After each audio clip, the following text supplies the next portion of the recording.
ॐ पूर्णमदः पूर्णमिदं पूर्णात् पूर्णमुदच्यते पूर्णस्य पूर्णमादाय पूर्णमेवावशिष्यते।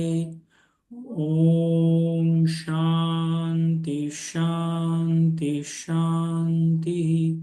हरिः ॐ श्री गुरुभ्यो नमः। हरिः ॐ। ॐ पार्थाय प्रतिबोधितां भगवता नारायणेन स्वयं व्यासेन ग्रथिता पुराणमुनिना मध्ये महाभारतम् अष्टामृतवर्षिणी भगवती अष्टादशाध्यायिनी अम्ब त्वामनुसन्दधामि भगवद्गीते भवद्वेषिणी। नमोऽस्तु ते व्यासविशालबुद्धे पुल्लारविन्दायतपत्रनेत्र येन त्वया भारततैलपूर्णः प्रज्वालितो ज्ञानमयः प्रदीप प्रपन्नपारिजाताय स्तोत्रवेत्रैकपाणये ज्ञानमुद्राय कृष्णाय गीतामृतदुहे नमः। सर्वोपनिषदो गावो दोग्धा गोपालनन्दनः पार्थो वत्सः सुधीर्भोक्ता दुग्धं गीतामृतं महत्। वसुदेवसुतं देवं कंसचाणूरमर्दनं देवकी परमानन्दं कृष्णं वन्दे जगद्गुरुं। भीष्मद्रोणतटा जयद्रथजला गान्धारिणी लोत्पला शल्यग्राहवती कृपेण वहनी कर्णेन वेलाकुला। अश्वत्थामविकर्णघोरमकरा दुर्योधनावर्तिनी सोत्तीर्णा खलु पाण्डवैरणनदी कैवर्तकः केशवः।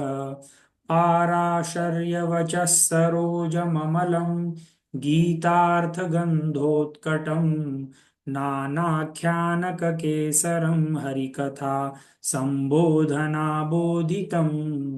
लोके सज्जन षट्पदरहरः पेपीयमानं मुदा भूयात् भारत पंकजं कलिमलं प्रध्वंसि न श्रेयसे।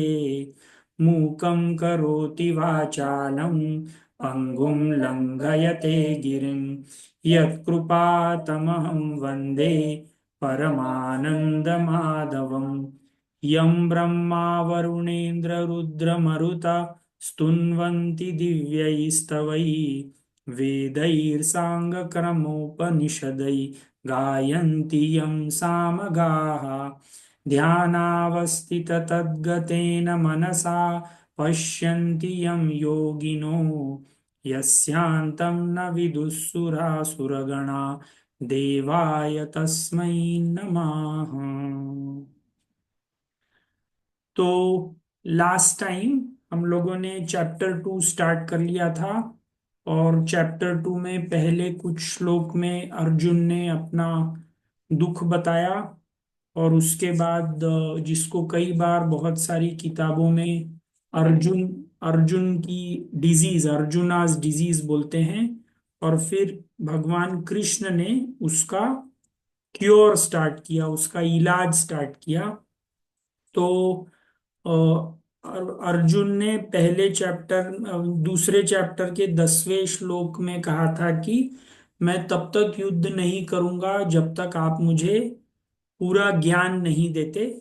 तो भगवान कृष्ण ने उसको सुनते हुए उन्होंने उनको ज्ञान देना शुरू किया और 3 प्रकार से ज्ञान दिए, जिसमें अभी हम फर्स्ट वाले पार्ट में ही हैं, जिसमें वो सबसे हाईएस्ट लेवल का ज्ञान अर्जुन को देना शुरू करते हैं। तो भगवान श्री कृष्ण का जो कुछ ट्रीटमेंट या जो उन्होंने अर्जुन को संबोधित किया वो 11वें श्लोक से शुरू होता है, जिसमें वो सबसे पहले अर्जुन को आत्मा की दृष्टि से बताना शुरू करते हैं कि जो कुछ भी, जो कोई आ रहे हैं, जो कोई जा रहे हैं, जिसकी मृत्यु हो रही है, ये सब चीजें टेम्पररी हैं। आत्मा के स्तर पर किसी की मृत्यु या किसी का जन्म नहीं होता। और इसी कॉन्सेप्ट को एक्सप्लेन करने के लिए भगवान श्री कृष्ण अर्जुन को अलग अलग तरीके से बताने की कोशिश कर रहे हैं, जिसमें सबसे पहले उन्होंने उसको ये बताया कि आत्मा अविनाशी है, कभी उसका डेथ नहीं होता, और जो कुछ चेंज होता है वो शरीर चेंज होता है। और बीच में उन्होंने ये भी बताया कि जब हम इस आत्मा तत्व को देखते हैं और इसको प्राप्त करने की इच्छा करते हैं तो हमको नॉर्मल ह्यूमन लाइफ में क्या करना चाहिए। तो उन्होंने बोला कि जो भी छोटे मोटे प्रॉब्लम्स आते हैं, जो हमारी लाइक्स और डिसलाइक्स, बाकी के सब प्रॉब्लम्स आते हैं, उन सब चीजों को सह करके ही हम आगे इस आत्मा तत्व की तरफ बढ़ सकते हैं। तो लास्ट टाइम हमने जो लास्ट श्लोक किया था, वो श्लोक नंबर 19 था। य एनं वेत्ति हंतारं यश्चैनं मन्यते हतम् उभौ तौ न विजानीतः नायं हन्ति न हन्यते। और ये जो श्लोक है ये कठोपनिषद से लिया गया है। और अब अभी जब हमने गीता ध्यान श्लोक पढ़े तो उसमें भी एक ये आता है, सर्वो उपनिषद गावो दोग्धा गोपाल नंदन। मतलब भगवान श्री कृष्ण ने सब उपनिषदों से जो जो कुछ जरूरी है वो जैसे गाय का बछड़ा गाय से दूध पीता है, वैसे कृष्ण बछड़े समान है। और उसको सब उपनिषदों से जो जो चीजें जरूरी हैं वो भगवान श्री कृष्ण ने निकाल करके अर्जुन को दी है। जैसे हम लोग एग्जाम के टाइम में वो एक शॉर्ट नोट्स या बिल्कुल छोटा सा एक क्या गुटका बोलते हैं, एग्जाम आंसर करने के पहले, फाइनल डे जाने के पहले पूरी किताब को 10 वाक्यों में यदि समराइज करना है तो भगवान श्री कृष्ण ने बहुत सारे उपनिषदों से उसका सार निकाल करके उसका बिल्कुल शॉर्ट नोट अर्जुन को लेने के लिए, मतलब ग्रहण करने के लिए दिया। क्योंकि अभी की जो परिस्थिति थी वो युद्ध की परिस्थिति थी, ऐसा समय नहीं था कि भगवान श्री कृष्ण उसको सालों साल तक ज्ञान देते रहें और वो अर्जुन लेता रहे। तो अब हम अगले श्लोक पर, श्लोक नंबर 20 के ऊपर जाते हैं।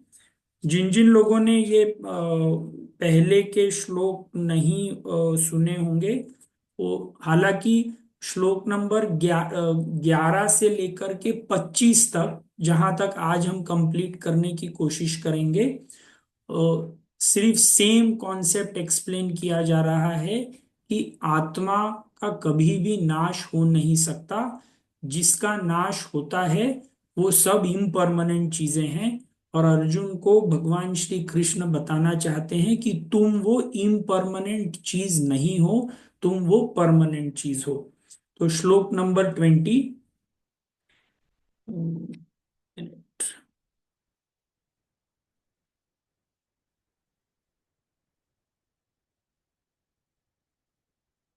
न जायते म्रियते वा कदाचित् नायं भूत्वा भविता वा न भूयः अजो नित्यशाश्वतोऽयं पुराणः न हन्यते हन्यमाने शरीरे। तो फिर से भगवान श्री कृष्ण उनको बताने की कोशिश करते हैं। न जायते म्रियते वा कदाचित। न जायते मतलब जिसका बर्थ नहीं होता, म्रियते मतलब मरना, कदाचित मतलब कभी भी नहीं। न जायते म्रियते वा कदाचित नायम भूत्वा भविता वा न भूय। मतलब ये आत्मा कभी ऐसा समय नहीं होता कि ये हो करके नहीं होती, और ऐसा कभी समय नहीं होता जब ये नहीं हो करके होती है। तो अगले स्टेटमेंट में वो बोलते हैं अज अजो नित्य शाश्वतोयम पुराणः। अजह मतलब जिसका जन्म नहीं होता है। हम किसी का जन्म होता है ये कब बोलते हैं?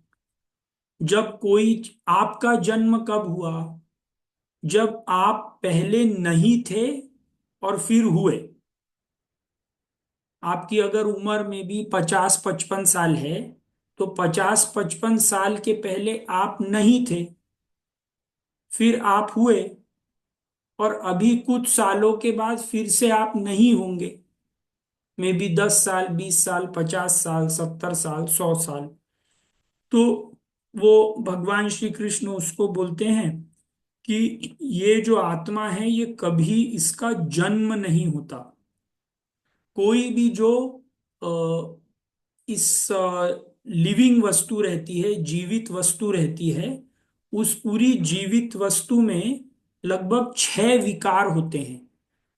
पहला होता है, 6 विकार मतलब 6 चेंजेस होते हैं। पहले चेंज को बोलते हैं अस्थि। अस्थि मतलब होना। जैसे माँ के गर्भ में बच्चा होता है। दूसरा रहता है जायते। जायते मतलब उसका जन्म होता है, पहले होता है, फिर जन्म होता है। फिर तीसरा विकार रहता है वर्धते। वर्धते मतलब वो बढ़ता है। पहले होता है, फिर जन्म लेता है, फिर वर्धते बढ़ता है, फिर विपरिणमते। विपरिणमते मतलब जैसे यूथ से लेकर के वो जवानी तक, वो बाल्यावस्था से लेकर के तरुण अवस्था तक कुछ चेंज होते हैं। उसको दाढ़ी आ जाती है, वो और बड़ा हो जाता है, फिर वो ओल्ड होने लगता है। फिर उसके बाद अपक्षीयते। अपक्षीयते मतलब वो अब उसका शरीर धीरे धीरे खराब होने लगता है। किसी को कैंसर हो जाता है, किसी को कोई दूसरा प्रॉब्लम हो जाता है, और लास्ट में ऐसे खराब होते होते होते होते विनश्यति मतलब वो मर जाता है। तो कोई भी चीज में छह छह चेंजेस जरूर होते हैं। जो भी 6 मॉडिफिकेशंस ऑफ लाइफ बोलते हैं, अस्ति, जायते, वर्धते, विपरिणमते, अपक्षीयते और विनश्यति। आप कोई भी लिविंग चीज देखें, उसमें ये 6 मॉडिफिकेशन होते ही होते हैं। लिविंग क्या, कोई भी चीज जो इस जगत में है, चाहे आप वो टेबल देखें, तो टेबल कभी ऐसा समय था जब टेबल एक लकड़ी थी, फिर एक दिन वो लकड़ी से टेबल बनी, फिर उसको पॉलिश किया गया, फिर वो बहुत अच्छी बनी, फिर वो कुछ दिन तक रही, फिर उसका पेंट निकलने लगा, फिर धीरे धीरे उसका एक पैर टूट गया, उसमें दीमक लग गई, और एक दिन वो किसी ने जला दी, तो उसकी डेथ हो गई। तो कोई भी चीज जो इस यूनिवर्स में एग्जिस्टेंट है, उसके ये 6 मॉडिफिकेशंस होते ही होते हैं। तो भगवान श्री कृष्ण उसको बताने की कोशिश कर रहे हैं कि आत्मा इन 6 के 6 मॉडिफिकेशन से फ्री है। तो कई बार ऐसा पूछते हैं कि अगर हम अजन्मा है, अगर हमारा मरण नहीं हो रहा है, तो हम बर्थडे किसका मनाते हैं, या हम बरसी किसकी मनाते हैं? तो ये सब जो चीजें हैं ये बॉडी के लिए की जाती हैं। कल को आपको कोई फॉर्म भरने के टाइम में यदि आप जाते हैं, तो आपको ऐसे नहीं बोलना चाहिए कि मैं तो एज लिखने के लिए बोला कि आपकी एज क्या है। तो वहां पे जाकर के आप यदि बोलेंगे कि मैं तो अजन्मा हूँ, मेरी मेरी कोई एज नहीं है, मैं ऐसा कभी समय नहीं था कि मैं नहीं था, और मैं ऐसा कभी समय नहीं होगा कि मैं नहीं हूंगा, तो मैं क्या एज लिखूं? तो आपको वो एग्जाम से बाहर कर देंगे। तो ये सब चीजें जो हैं, these are for our understanding, intellectual understanding, और किसी एक दिन हम लोगों को ये रियलाइज होगा। तो ये जो अब तक जो कुछ सबसे बड़ा कंफ्यूजन चल रहा है वो हम लोगों को ऐसे लगता है कि हम लोग एक शरीर हैं और हमारी एक आत्मा है। और एक्चुअली जो फाइनल अंडरस्टैंडिंग रहती है कि हम एक आत्मा है और हमारा एक शरीर है, और ये आत्म तत्व है, ये कभी भी चेंज नहीं होगा। जैसे to give you an example, शायद लास्ट टाइम भी हमने ये एग्जाम्पल डिस्कस किया था कि सागर के ऊपर बहुत सारी लहरें आती हैं। तो अगर मान लीजिए लहर में जिंदगी, लहर में चेतना हो और वो ये सोच सके कि मैं लहर हूं, तो उसको बनने पर बहुत खुशी होगी, ऊपर बढ़ेगी तो और खुशी होगी, जिस दिन नीचे जाएगी और दुख होगा। पर अगर इस लहर के जिंदगी में वो ये रियलाइज कर ले कि वो एक्चुअली पानी है और सागर भी पानी है और दोनों एक ही हैं, तो इसी को मोक्ष कहा जाता है। तो अगर हम इस ह्यूमन लाइफ में ये रियलाइज कर लें कि हम एक आत्मा है और हमारे पास एक शरीर है जो एक न एक दिन आया था और एक न एक दिन जाएगा, पर हमारा जो आत्म तत्व है वो कभी चेंज नहीं होगा। तो that is the purpose of all spiritual pursuits. हम जो कुछ भी रिलीजन, स्पिरिचुअलिटी और ये सब जो कर रहे हैं, उसका फाइनल एम ये है कि हम ये रियलाइज कर पाए कि finally we are not the body, we are the ultimate soul, ultimate आत्मा, जिसकी कभी भी डेथ नहीं होती। दूसरा, एक बहुत जब हम बोलते हैं ये 6 मॉडिफिकेशंस, अस्ति, जायते, वर्धते, विपरिणमते, अपक्षीयते और विनश्यति, ये सब चीजें समय में होती हैं। तो समय होता क्या है? What is time? कोई अपने अनम्यूट करके कोई बता सकता है टाइम मतलब क्या? हम यदि देखें तो दो विचारों के बीच में का जो इंटरवल रहता है उसको टाइम बोलते हैं। जब आप सोते हैं तो आपको क्या टाइम का पता चलता है क्या? आप जब उठते हैं तब आपको पता चलता है कि आप कब सोए थे, पर सोने के टाइम में यदि आपको ये पता चल रहा है कि टाइम क्या है, मतलब आप सोए ही नहीं है। बराबर। तो the interval between two thoughts, दो विचारों के बीच में का जो अंतराल रहता है उसको समय बोलते हैं। बाय चांस अगर आप किसी एक विचार के ऊपर स्थिर हो जाते हैं, जो साधारणतया ध्यान में होता है, तो आपके लिए टाइम का सेंस गायब हो जाता है। कई लोग जो ध्यान करते करते समाधि की अवस्था में चले जाते हैं और बहुत समय तक बैठे रहते हैं, उनको पता नहीं चलता कि वो इतने समय बैठे हैं, क्योंकि दूसरा थॉट ही नहीं आया है। और टाइम को आप हरदम, टाइम को कभी फर्स्ट नहीं बोलते, हम सेकंड बोलते हैं। 15 सेकंड हो गए, या 60 सेकंड हो गए। सेकंड को आप इंग्लिश में देखिए तो मैं फर्स्ट आया, मैं सेकंड आया, ऐसे भी बोलते हैं ना। तो हम 15 फर्स्ट हो गए ऐसे क्यों नहीं बोलते? 15 सेकंड हो गए इसीलिए बोलते हैं, क्योंकि जो फर्स्ट है वो ईश्वर है और उसके बाद टाइम जनरेट हुआ है। ये मैंने कहीं पे अभी कुछ दिन पहले ही पढ़ा था और मुझे बहुत इंटरेस्टिंग लगा कि हम टाइम को हरदम सेकेंड्स में मेजर करते हैं। हम कभी नहीं बोलते कि 15 फर्स्ट हो गए, 16 फर्स्ट हो गए, 20 फर्स्ट हो गए, 15 सेकेंड हो गए, 20 सेकेंड हो गए। बिकॉज सेकेंड कभी भी फर्स्ट नहीं हो सकता, फर्स्ट इज ऑलवेज गॉड। तो ये कहने का मतलब ये है कि ये कोई ये पूछ सकता है कि अस्ति, जायते, वर्धते, विपरिणमते, ये आत्मा का भी कभी तो ऐसा समय हुआ होगा जब आत्मा आई होगी, और कभी तो ऐसा समय होगा जब आत्मा चली जाएगी। तो आत्मा का ना तो आदि था और ना तो अंत है। तो आत्मा तत्व टाइम के घेरे में नहीं आता। Time is a human concept, it is not a divine concept. तो कहने की बात यह है कि जब हम ये बोलते हैं न जायते म्रियते वा कदाचित नायम भूत्वा भविता वा न भूय अजो नित्य शाश्वतो यम पुराण न हन्यते हन्यमाने शरीरे, तो ये एक्चुअली हम हमारे परम तत्व की बात कर रहे हैं, किसी दूसरे व्यक्ति की बात नहीं कर रहे हैं। पर ये इसका जो यूज है ये हमको नॉर्मल लाइफ में रोजमर्रा की जिंदगी में यूज करने के लिए नहीं है। This is for our understanding.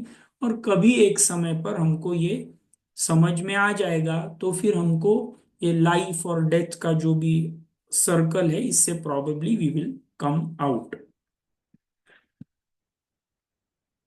दूसरा एग्जाम्पल जो इसमें ये बताते हैं कि जैसे सागर और लहर का एग्जाम्पल दिया है। जैसे मान लीजिए एक घड़ा है और घड़े को यदि आप तोड़ देते हैं तो क्या उसके अंदर की स्पेस, उसके अंदर की जगह को भी तोड़ देते हैं क्या?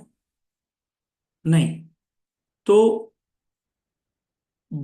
तो लाइफ को हम ऐसे बोल सकते हैं कि life is consciousness trapped in a body. चेतना को यदि आप एक शरीर में बंद कर दें तो फिर वो एक जिंदगी हो जाती है। तो क्या बॉडी टूटने के बाद क्या चेतना टूट जाएगी क्या? नहीं टूटेगी। अगर ग्लास टूटने के बाद उसके अंदर की जगह नहीं टूट सकती तो बॉडी टूटने के बाद उसके अंदर की लाइफ खत्म नहीं हो सकती, वो कोई दूसरे इसमें मर्ज हो जाएगी। आप यदि एक रूम ले और रूम की स्पेस तोड़ दें, रूम के दीवारें तोड़ दें, तो क्या उसके अंदर की जगह तोड़ देंगे क्या? नहीं तोड़ सकते। वो जगह बाहर के जगह से मर्ज हो जाएगी। तो यही एग्जैक्टली अलग अलग तरीके से भगवान श्री कृष्ण अर्जुन को एक्सप्लेन करने की कोशिश कर रहे हैं कि तुम ये सब चीजें जो मैं तुमको बता रहा हूं ये इसीलिए बता रहा हूं कि जिस चीज के लिए तुम शोक कर रहे हो कि ये लोग भीष्म पितामह मर जाएंगे, द्रोणाचार्य मर जाएंगे और मैं उनको मारूंगा, ऐसा कुछ भी नहीं होने वाला है। और यदि वो मरेंगे तो उनका सिर्फ शरीर जाएगा। तुम भी अविनाशी हो, वो भी अविनाशी हैं, इसीलिए तुम अपना धर्म करो और आगे चलो। तो अब हम आगे चलते हैं एंड नेक्स्ट श्लोक, श्लोक नंबर 21।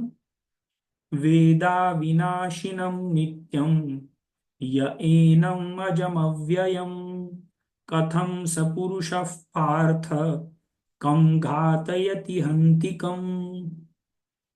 तो फिर से same point explained in some other way. तो वो बोलते हैं हे पार्थ, ये जो आत्मा है ये अ, अविनाशी है, नित्य है। और ये कभी भी जन्मती नहीं, कभी भी मरती नहीं। और जिस व्यक्ति को इस आत्मा तत्व का ज्ञान हो जाता है वो कैसे किसी को मार सकता है और कैसे कोई उसको मार सकता है। तो इसमें कई बार जो एक रियलाइज्ड व्यक्ति रहता है, जो एक रियलाइज्ड मास्टर रहता है या जो पहुंचे हुए संत रहते हैं, हम लोगों को बहुत बार लगता है कि वो जो कुछ कर रहे हैं वो किसी के भलाई के लिए कर रहे हैं, या वो गलत काम कर रहे हैं या वो सही काम कर रहे हैं। जैसे बहुत सारे लोग भगवान श्री कृष्ण के लाइफ को और भगवान राम की लाइफ को अपने स्टैंड पॉइंट से, कुछ लोग बोलते हैं कि उन्होंने जो कुछ किया वो सही किया, कुछ लोग बोलते हैं उन लोगों ने जो किया वो गलत किया। पर इस लेवल पर पहुंचने के बाद सही और गलत कुछ होता ही नहीं है। सही और गलत हमारे ह्यूमन लाइफ के अंडरस्टैंडिंग्स हैं। अगर कोई इस लाइफ के लेवल से बहुत ऊपर उठ जाए तो उसको सही या गलत से कुछ लेना देना नहीं रहता उसको। मुझे चारी जी का एक बार स्टेटमेंट इसमें बहुत कहीं पे उन्होंने लिखा था। चारी जी ने कहा था there is nothing as right or wrong, you have to be effective. हमको इफेक्टिव होना चाहिए। किसी को कुछ बताने के लिए अगर उसको चार थप्पड़ भी मारने की जरूरत है तो हमको वो करना चाहिए। यदि कुछ दूसरा करने की जरूरत है तो भी वो करना चाहिए, पर ये जो सब चीजें हैं they have to be done from a higher stand point. अगर हम अ, अपने नॉर्मल ह्यूमन लेवल से एक्ट करते हैं तो हमारे लिए सब सही भी है, कुछ चीजें गलत भी हैं। तो जैसे कोई इस ड्युअलिटी की लाइफ को जब इससे ऊपर उठ जाता है, इन द्वंद्वों से ऊपर उठ जाता है, तो उन लोगों के लिए ये सही गलत सुख दुख ये सब चीजें होना बंद हो जाता है। तो नेक्स्ट श्लोक में अर्जुन के मन में ये फिर से सवाल आया होगा कि आप इतना बार बोल रहे हैं कि ये आत्मा जो है ये कभी इसका जन्म नहीं होता, इसकी मृत्यु नहीं होती, इसमें कोई भी छह मॉडिफिकेशंस नहीं आते, या ये अविनाशी है। तो और थोड़ा नीचे आकर के नॉर्मल ह्यूमन लाइफ की तरह से एक्सप्लेन करने की कोशिश करते हैं। ये सब चीजें मेरे ख्याल से अर्जुन के दिमाग में सवाल आए होंगे जो भगवान श्री कृष्ण आंसर करते जाते हैं। तो श्लोक नंबर 22 में वो बोलते हैं, वासांसि जीर्णानि यथा विहाय नवानि गृह्णाति नरोपराणि तथा शरीराणि विहाय जीर्णानि अन्यानि संयाति नवानि देहि। तो वासांसी मतलब कपड़े, वासांसी जीर्णानि यथा विहाय नवानि गृह्णानि नरः अपराणि तथा शरीराणि विहाय जीर्णानि अन्यानि संयाति नवानि देहि। तो बोलते हैं कि जैसे हम सुबह से शाम तक कई बार अलग अलग कपड़े पहनते हैं। कोई पार्टी में जब जाता है तो सुबह कोई अलग कपड़ा, शाम को कोई अलग ड्रेस रहता है। तो क्या जब हम एक ड्रेस से दूसरे ड्रेस में चेंज करते हैं तो क्या हमको बहुत दुख होता है क्या? नहीं, सुबह एक पहना था, शाम को दूसरा पहना। या कुछ लोग वो एक ड्रेस, कुछ लोग ऐसे रहते हैं जो सालों साल पहनते हैं और फिर 10 साल के बाद अपनी पैंट चेंज करते हैं। कुछ लोग ऐसे रहते हैं जैसे वो एक ड्रेस सिर्फ एक बार ही पहनते हैं, जैसे अमिताभ बच्चन जो ये केबीसी में जो आते हैं, वो आपने कभी उनको वो सेम ड्रेस 2 एपिसोड में देखी है क्या? नहीं देखी होगी। आज ड्रेस पहनते हैं और फिर उसके बाद उतार देते हैं। तो वासांसी जीर्णानी वो बोलते हैं कि जैसे कपड़े ओल्ड हो जाते हैं तो उसको हम छोड़ करके नए कपड़े पहन लेते हैं, उसी तरह तथा शरीराणि विहाय जीर्णानि, उसी तरह जो इस शरीर में रहने वाली आत्मा है वो जब उसका काम इस शरीर से खत्म हो जाता है तो फिर वो इस शरीर को छोड़ करके एक नया शरीर धारण कर लेती है। तो कई बार लोगों को ऐसा लोग इस श्लोक में कई बार लोग बोलते हैं कि ये श्लोक पुनर्जन्म की भी अ, मतलब भगवत गीता पुनर्जन्म को भी सपोर्ट करती है। ये कुछ लोग ऐसे इस श्लोक का इंटरप्रिटेशन करते हैं। कुछ लोग ऐसे भी बोलते हैं कि मतलब हम बोलते हैं कि कपड़े पुराने होने के ऊपर हम नए कपड़े बदलते हैं। तो कुछ लोग ऐसा पूछते हैं कि जो किसी न्यू बॉर्न बेबी रहता है, वो तो आज 2 दिन ही पैदा हुआ और उसकी डेथ हो गई, तो उसका कपड़ा कहाँ पुराना हुआ था, वो तो अभी आया है और 2 दिन में ही उसको उसने वो कपड़ा छोड़ दिया। तो हमारे यहाँ पे भी तो ऐसे कितने सारे लोग रहते हैं, जैसे अभी हमने वो अमिताभ बच्चन जी का ही एग्जाम्पल दिया कि वो एक ही बार ड्रेस पहनते हैं। कुछ लोग बहुत रिच लोग ऐसे रहते हैं जो मतलब ड्रेस लाते हैं, सिर्फ एक बार पहनते हैं, आधे घंटे के लिए पहनी और फिर वो किसी को दे दिया, वो ऐसी ही पड़ी हुई है। तो ये सब चीजें तो कॉमन है कि हम कोई चीज पहने और उसको हम बहुत जल्दी रिजेक्ट कर दें। आजकल जो एक दूसरा फैशन शुरू हुआ है, वो है फटे कपड़े पहनने का। मतलब यूजुअली लोग तो कपड़े खराब हो जाते हैं, उसके बाद वो नए कपड़े पहनते हैं। पर कई लोग तो नए कपड़े जब खरीदने जाते हैं, उसी को ऐसे कपड़े पहनते हैं जो सब जगह से फटे हुए हैं। और ये at the level of physical body नहीं है, at the level of clothes नहीं है, at the level of physical body भी है। बहुत सारे लोग kidney transplant, heart transplant, liver transplant, दो दो बार कुछ ट्रांसप्लांट करते हैं। तो अब जब कपड़ा, मतलब ये अगर आप अपने घर के किसी कपड़े का सोचें, तो एक पैंट को आप कितनी बार रिपेयर करके पहनोगे। एक साड़ी अगर एक जगह फट गई तो उसमें पैच वर्क करो, फिर दूसरी जगह फट गई तो दूसरी जगह पैच वर्क करो। तो how many times are you going to do this. तो कुछ हद तक इस बॉडी को प्रिजर्व करना इज ओके। पर अगर बहुत ज्यादा मेहनत पड़ रही है बॉडी को प्रिजर्व करने के लिए, तो एनी विच वेज वो एक ना एक दिन जाने वाली है।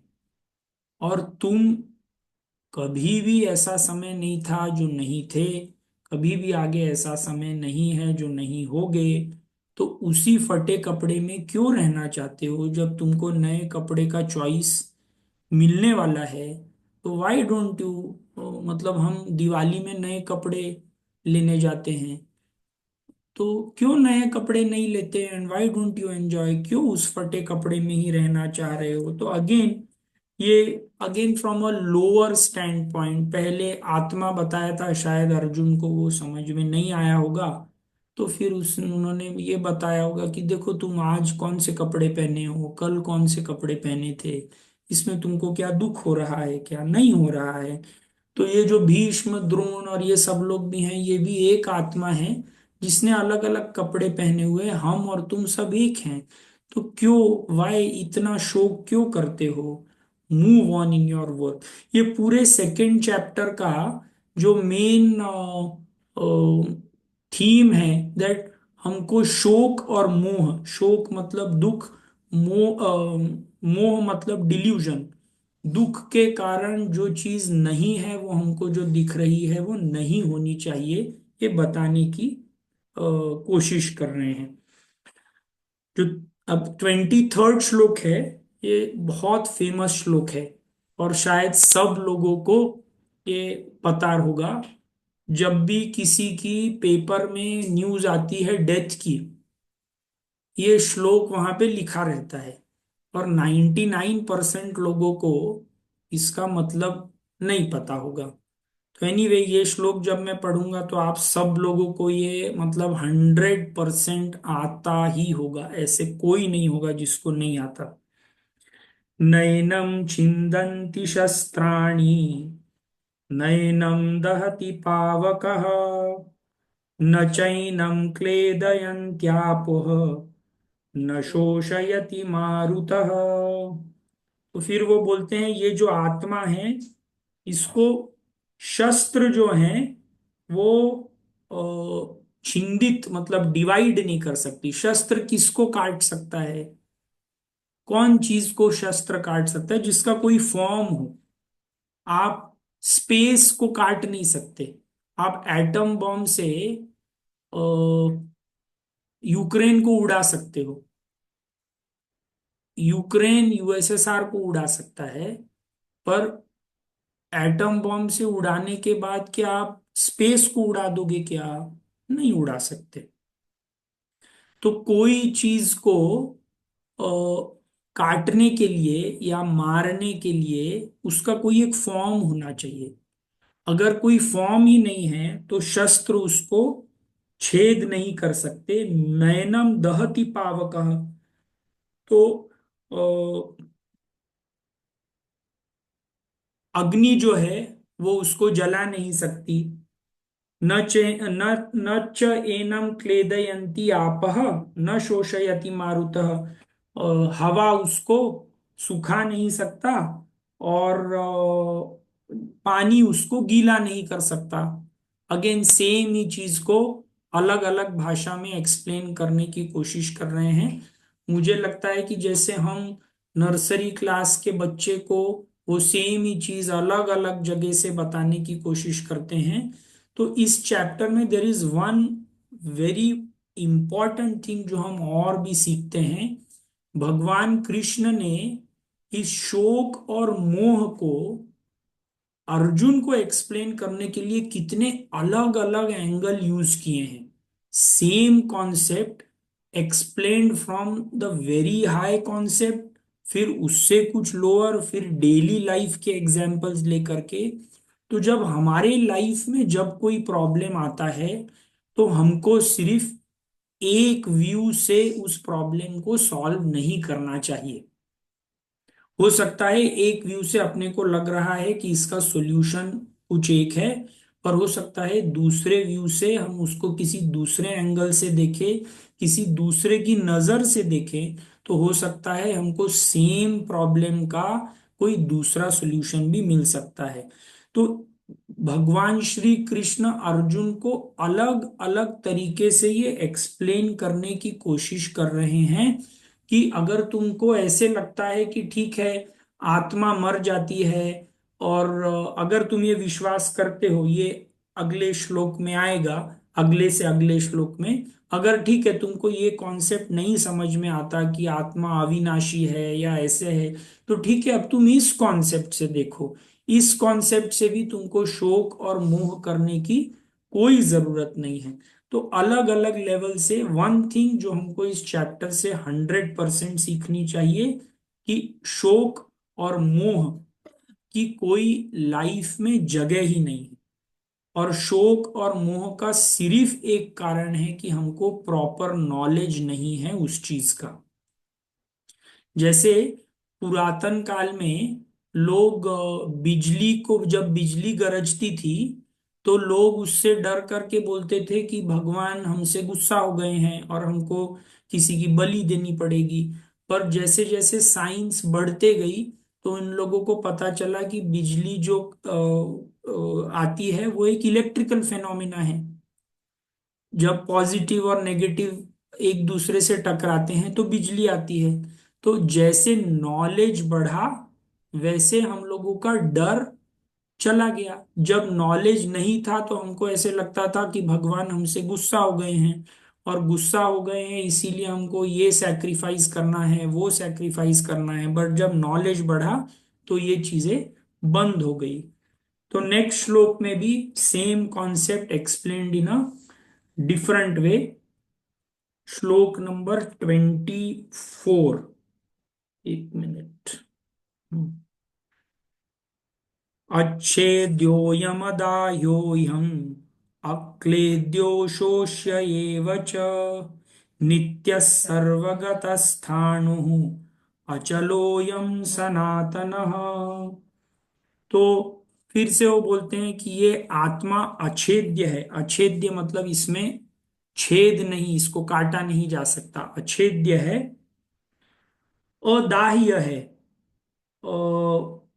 अक्लेद्य है, और ये जो आत्मा है, ये हर बार सब जगह स्थिर रहती है, अचल रहती है।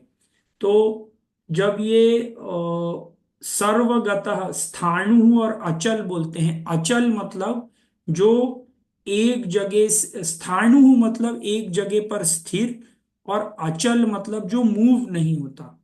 तो इसमें स्थाणु मतलब अगर आप दूध लें और दूध को गैस के ऊपर गर्म करें, तो दूध तो उसमें गर्म हो रहा है, वो स्थाणु मतलब एक जगह पर स्थिर है, पर तभी भी अंदर ऊपर नीचे तो हो रहा है।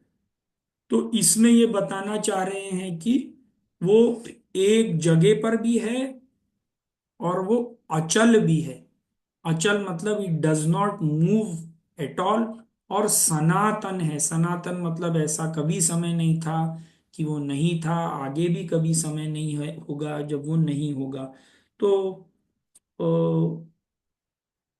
इस अब इतने बार सब एग्जाम्पल्स देने के बाद शायद अर्जुन के मन में ये आ रहा होगा कि क्यों इतना सब मुझे बताते हो कि ये अचल है, ये सनातन है, ये अछेद्य है, ये अदाह्य है और अशोष्य है। ठीक है, क्यों बार बार बार बार वही वही चीज क्यों बता रहे हो?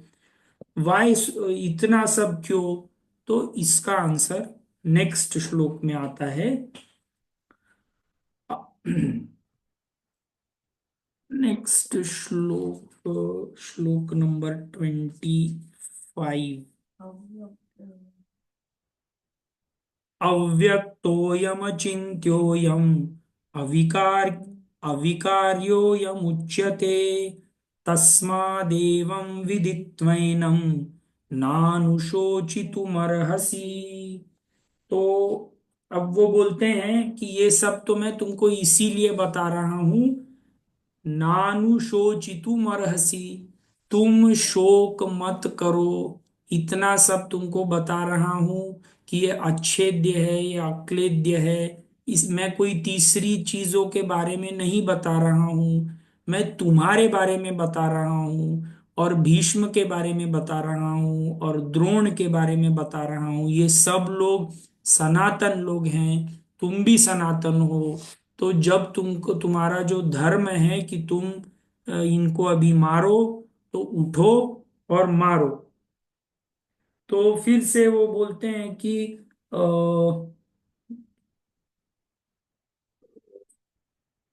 अव्यक्त है ये आत्मा, अव्यक्त है, ये अचिंत्य है, इसके बारे में हमारी जो नॉर्मल इंद्रियां हैं, ये हम सोच नहीं सकते इसके बारे में। जैसे अ, अगर मैं आपसे पूछूं कि क्या आप अपनी आंख को देख सकते हैं क्या? किसको किसको लगता है कि आप अपनी आंख खुद देख सकते हैं? तो अ, इस श्लोक नंबर 25 में फाइनली भगवान श्री कृष्ण उसको फ्रॉम श्लोक नंबर 11 टू श्लोक नंबर 25, ये जो उन्होंने आउटलुक दिया है ये सबसे हाईएस्ट लेवल का आउटलुक है। पर ऑब्वियसली अर्जुन को ये सब चीजें अभी भी समझ में नहीं आई हैं। वो सब हाँ हाँ हाँ, जैसे एक डम्ब स्टूडेंट रहता है ना, बिल्कुल वो सब चीजों में हाँ हाँ हाँ बोलते जा रहा है पर उसको कुछ समझ में नहीं आ रहा है। तो 11 नंबर से 25 नंबर तक आत्मा के लेवल से शोक करने की कोई जरूरत नहीं है, ऐसा बोल करके ये टॉपिक भगवान श्री कृष्ण 25 नंबर के श्लोक पर खत्म करते हैं। और नेक्स्ट दो श्लोक में अब वो थोड़े और नीचे के लेवल पर आ जाते हैं। उनको पता चल जाता है कि अर्जुन को ये सब चीजें इतने हाई लेवल पर कुछ समझ में नहीं आ रही हैं। पर उसने गलती से ये पूछ लिया था पहले कि मुझे हाईएस्ट लेवल का ज्ञान दो, तब तभी मैं लड़ूंगा। तो जो आपने पूछा है वो आपको मिलेगा। तो अभी नेक्स्ट वो एक लेवल नीचे आकर के अर्जुन से बात करने की कोशिश करते हैं। और 11 टू 25 जो श्लोक हैं, दीज आर द जो श्लोक एक्सप्लेन करते हैं कि आत्मा सदैव सनातन है, इसको कोई मार नहीं सकता, इसका कभी जन्म नहीं हो सकता और आत्मा हमसे कोई अलग नहीं है, हम आत्मा ही हैं, ये बताने की कोशिश कर रहे हैं। श्लोक नंबर 26 से लेकर के अब वो थोड़े नीचे लेवल पर आकर के अर्जुन से बात करते हैं। और फिर वो बोलते हैं, अथ चैनम नित्य जातम नित्यम वा मन्यसे मृतम तथा तथापि त्वं महाबाहो नैनं शोचितुमर्हसि। तो अब उनको समझ में आ जाता है कि अर्जुन को ये सब चीजें समझ में नहीं आ रही हैं। तो वो बोलते हैं ठीक है, अब यदि तुम ये मान लो कि आत्मा की कभी जन्म होता है और आत्मा का कभी मृत्यु होता है, ठीक है, तुमको ये नहीं समझ में आता ना कि आत्मा अमर है, सनातन है, तो छोड़ो ये सब बातें। हम ऐसे मान लेते हैं कि अ, ये आत्मा का भी कभी जन्म होता है और ये आत्मा का भी कभी मृत्यु हो जाता है। और श्लोक नंबर 27 भी इसी के साथ में है। जातस्य हि ध्रुवो मृत्युः ध्रुवं जन्म मृतस्य च तस्मादपरिहार्येऽर्थे न त्वं शोचितुमर्हसि। तो ठीक है, बोलते हैं कि ठीक है, तुम ऐसा मान लो कि आत्मा का जन्म होता है और आत्मा का मरण भी होता है। तो फिर वो बोलते हैं कि अगर कोई चीज जन्म हुई है तो उसका मरण होना ये निश्चित है। हमारी लाइफ में सिर्फ एक ही चीज निश्चित है कि हम एक ना एक दिन मरेंगे। There is no other thing which is 100% sure in our life. तो जब ये एक ही चीज है जो श्योर है कि हम मरने वाले हैं, तो तुम क्यों इतनी चिंता करते हो? अगर ये भी मानो कि भीष्म पितामह द्रोणाचार्य ये कभी ना कभी तो जन्मे थे, तो ये कभी ना कभी जाएंगे भी। तो अगर ये इस युद्ध में नहीं जाते तभी भी इनको जाना तो है ही। तो क्यों, why again are you thinking कि ये अगर इस युद्ध में चले जाते हैं तो ऐसा होगा वैसा होगा? तो अगेन इसमें सेम चीज कि सागर में यदि जल जल है, अगर वेव है और वो वेव हर बार सोचती है कि मैं एक वेव हूं, तो उसको सुख और दुख ये बार बार एक्सपीरियंस करना पड़ेगा। तो हमारा ध्यान किधर है, ये हमको सोचना जरूरी है। क्या हम सिर्फ शरीर के ऊपर ध्यान दे रहे हैं कि हमारे आत्म तत्व के ऊपर भी ध्यान दे रहे हैं?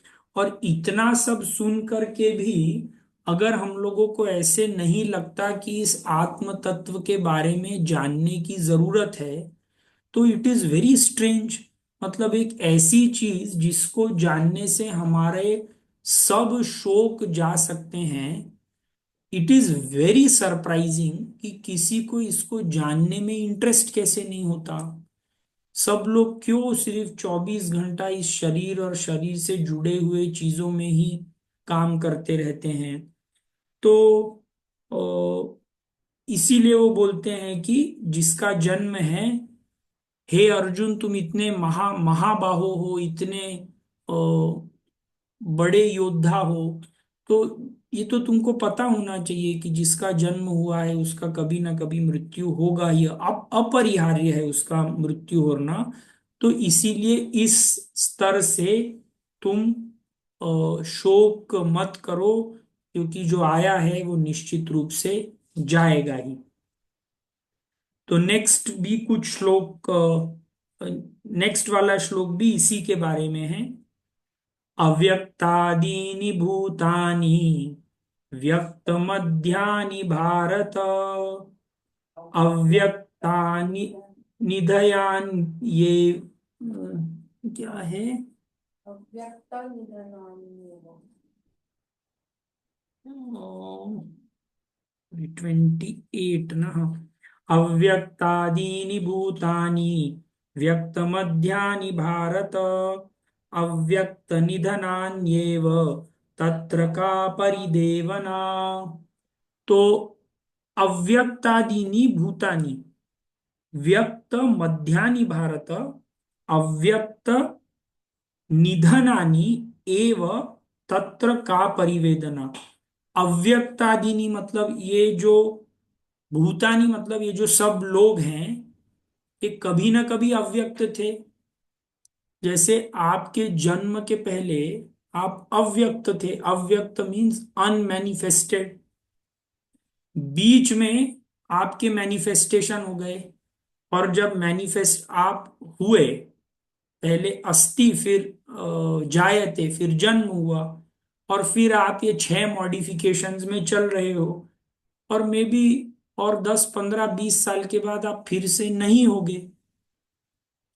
तो जितना जो चीज इस भूमंडल पर है वो सब चीज आती है, पहले अव्यक्त रहती है, फिर व्यक्त होती है, और फिर अव्यक्त होती है, और ज्यादातर समय वो अव्यक्त ही रहती है। सिर्फ बीच के थोड़े से समय के लिए वो व्यक्त होती है। और इस थोड़े से समय के लिए जब वो व्यक्त हो रही है तो हम लोगों ने उसके लिए कितना सारा दुख और शोक करके रखा हुआ है। तो अ, वो बताने की, अब एक दूसरी तरीके से बताने की कोशिश कर रहे हैं कि सब लोग कभी ना कभी अव्यक्त थे, अभी व्यक्त हैं और आगे भी अव्यक्त होंगे। तो don't feel sorry, move forward and go on in life. पर अब नेक्स्ट इसमें ये लोअर लेवल का भी दो तीन श्लोक थे जो उन्होंने उस लोअर लेवल से बताए। पर probably Arjun is still not convinced. तो जब हम किसी बच्चे को जब वो एग्जाम आंसर करके आता है और एग्जाम बहुत टफ होता है, और वो बोलता है कि मुझे सिर्फ 50 नंबर में 15 नंबर ही पड़े हैं, तो हम लोग उसको बोलते हैं ना कि अरे ठीक है, एग्जाम बहुत डिफिकल्ट था, 15 नंबर ही पड़े, तुम्हारे फ्रेंड को भी तो 10 नंबर ही पड़े हैं, तो don't worry, it is okay. तो सिमिलरली अब वो अर्जुन को ये कुछ समझ में नहीं आ रहा है, तो अब वो उसको बोलते हैं कि ये सब्जेक्ट ही ऐसा डिफिकल्ट है कि इसमें समझ में आना बड़ा मुश्किल बात है। तो ये वो अब उसको ऐसे पुचकारते हुए कि ठीक है, तुमको ये सब चीजें समझ में नहीं आ रही हैं, that is not a big deal, ये सब्जेक्ट ही ऐसा है, ये नहीं समझ में आने वाला है। तो इस भाव से वो बोलते हैं, आश्चर्यवत् पश्यति कश्चिदेन, आश्चर्यवत् वदति तथैव चान्य, आश्चर्यवच्चैनमन्यः शृणोति, श्रुत्वाप्येनं वेद न चैव कश्चित्। तो बोलते हैं, आश्चर्यवत् पश्यति कश्चिद एनम, जिस व्यक्ति को ये आत्म तत्व समझ में आ जाता है, उसको, वो खुद भी इसको आश्चर्य से ही देखता है।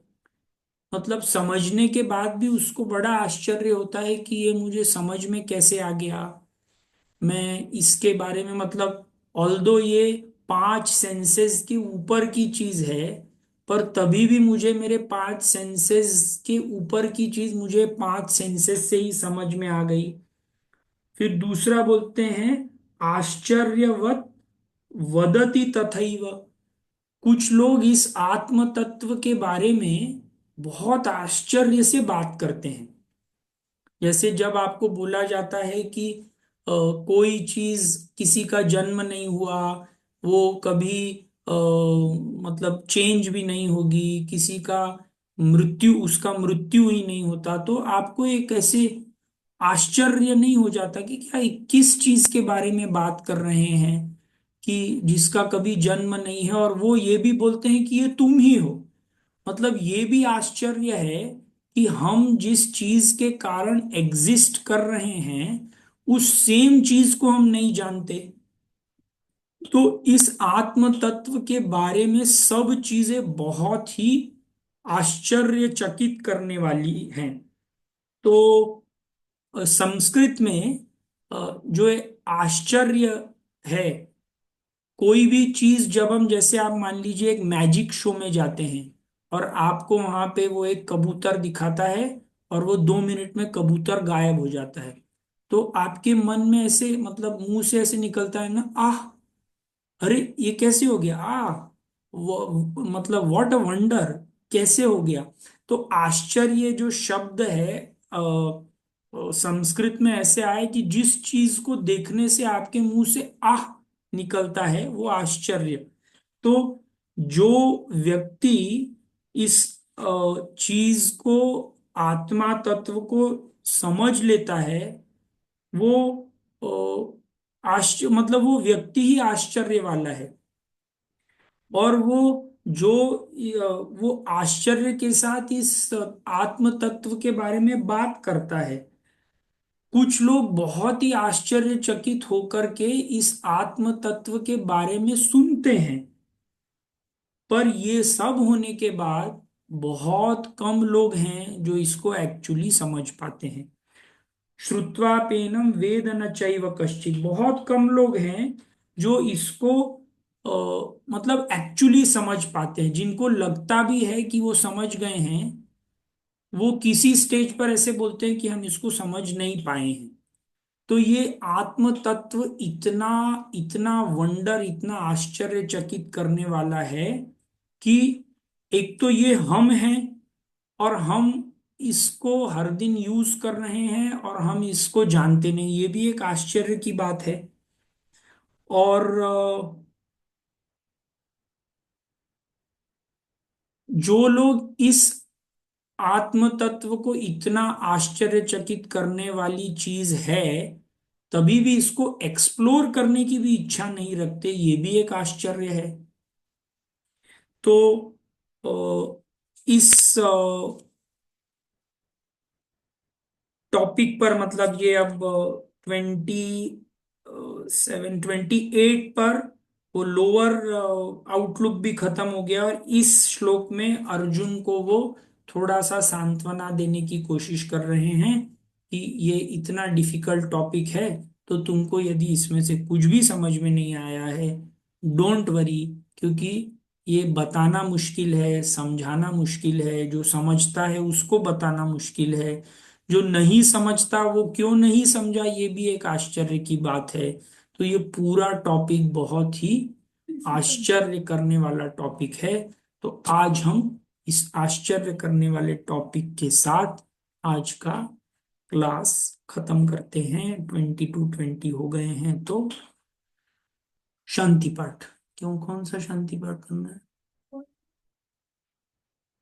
ॐ पूर्णमदः पूर्णमिदं पूर्णात् पूर्णमुदच्यते पूर्णस्य पूर्णमादाय पूर्णमेवावशिष्यते।